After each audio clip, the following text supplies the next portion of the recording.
تو خان صاحب کو ان مشکلات کا سامنا کیوں کرنا پڑ رہا ہے؟ یہ ساری چیزیں رؤف حسن صاحب سے ہیں۔ اور اس کے علاوہ بات کی جائے زلفی بخاری صاحب اور اے آر وائی کی بات کی جائے تو زلفی بخاری صاحب ایک چیز پہ ناراض ہیں کہ اے آر وائی جو پاکستان تحریک انصاف کا مین ایک پلیٹ فارم تھا، دوسرے الفاظ میں اگر کہا جائے تو اے آر وائی نیوز وہ چینل تھا جو پاکستان تحریک انصاف کا ایک ترجمان چینل تھا۔ آج اس ترجمان چینل کے آج اس ترجمان چینل سے پی ٹی آئی اور زلفی بخاری صاحب یہ سارے ناراض ہیں، پتہ نہیں ان کی وجوہات کیا ہے۔ اور دوسری طرف ہم نے یہ بھی سنا، تقریباً ہمیں فگر یاد نہیں ہے، لیکن یہی کہا گیا تھا کہ 20 ارب روپے کے لگ بھگ عمران خان نے اپنے دور اقتدار میں اے آر وائی نیوز کے جتنے بھی ٹیکسز تھے، جو بھی چیزیں تھی، ان کو معاف کر دیا تھا۔ اب یہ ساری چیزیں ہیں۔ اب آپ کو پتہ ہے کہ میڈیا جو ہے وہ کمرشل حساب سے چلتا ہے، جب تک میڈیا کو بزنس نہ ملے تو میڈیا چل ہی نہیں سکتا۔ اب عمران خان صاحب یا پی ٹی آئی یا جو بھی چیزیں ہیں وہ یہی کہتے ہیں کہ اے آر وائی کو ہم نے مشکل میں ساتھ دیا تھا، لیکن اب اے آر وائی نیوز ہمارا ساتھ کیوں نہیں دے رہا تھا، کیوں نہیں دے رہا؟ یہ ساری چیزیں ہیں۔ اس کے علاوہ عمران خان صاحب نے محسن نقوی صاحب کو آڑے ہاتھوں لے لیا۔ عمران خان صاحب، کیونکہ آپ کو پتا ہے کہ محسن نقوی صاحب کی اسٹیبلشمنٹ کے ساتھ بڑی اچھی سلام دعا ہے اور یہ ساری چیزیں ہیں۔ خان صاحب نے کہا ہے کہ محسن نقوی صاحب سفارش کی بیس پر آئے ہوئے ہیں اور انہیں کچھ بھی علم نہیں ہے، اور یہ کیسی کارکردگی پیش کر رہے ہیں۔ جو میچز ہیں وہ میچز پاکستان ہار رہا ہے، اور پاکستان کہ جو پاکستان کی گورنمنٹ ہے وہ بھی پاکستان کو بدنام کرا رہی ہے۔ یہ ساری چیزیں ہیں۔ خان صاحب کہتے ہیں کہ ہم فارم 45 والے ہیں اور فارم 47 والے حکومت پہ بیٹھے ہوئے ہیں۔ اور اس کے علاوہ اگر بات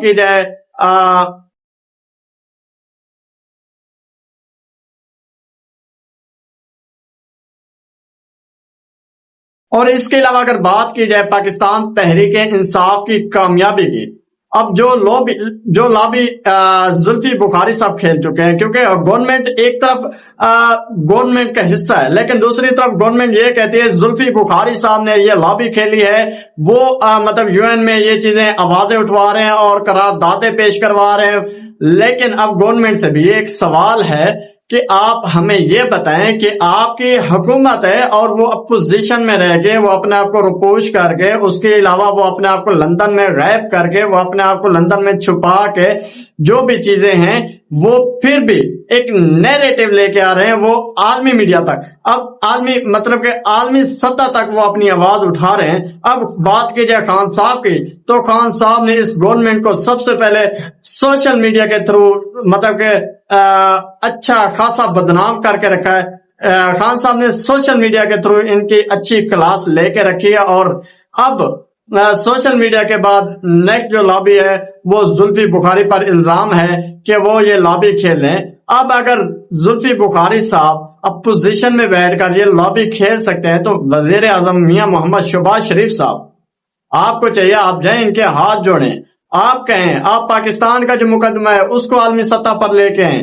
پاکستان تحریک انصاف کی یہ واقعی کامیابی ہے جو پاکستان تحریک انصاف عالمی سطح پر جا رہی ہے، وہ اپنی آواز کو عالمی سطح تک بلند کرتی جا رہی ہے، کیونکہ جو عالمی سطح کا جو پریشر ہے یہ حکومت پر واقعی پریشر ہے۔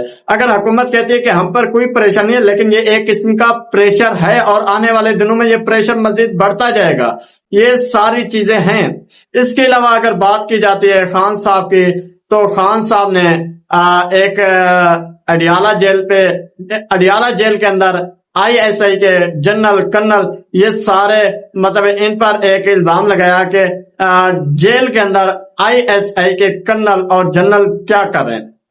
اب بات یہ ہے کہ جتنی بھی جیلز ہوتی ہیں ان میں سب سے پہلے اگر اڈیالہ جیل کی ہم بات کرتے ہیں تو اڈیالہ جیل میں ایسے دہشت گرد قید ہیں جن کے لیے یہ سیکیورٹی، یہ جو سیکرٹ ایجنسیز ہوتی ہیں وہ آلریڈی تعینات ہوتی ہیں۔ اب یہاں پر ایک سوال خان صاحب سے ہے، خان صاحب جب آپ کی حکومت تھی، جب میاں محمد نواز شریف صاحب قید میں تھے، جب مریم نواز صاحبہ قید میں تھی، جب رانا ثناءاللہ صاحب قید میں تھے، جب شہباز شریف صاحب قید میں تھے، تو اس وقت یہ چیزیں نہیں تھی۔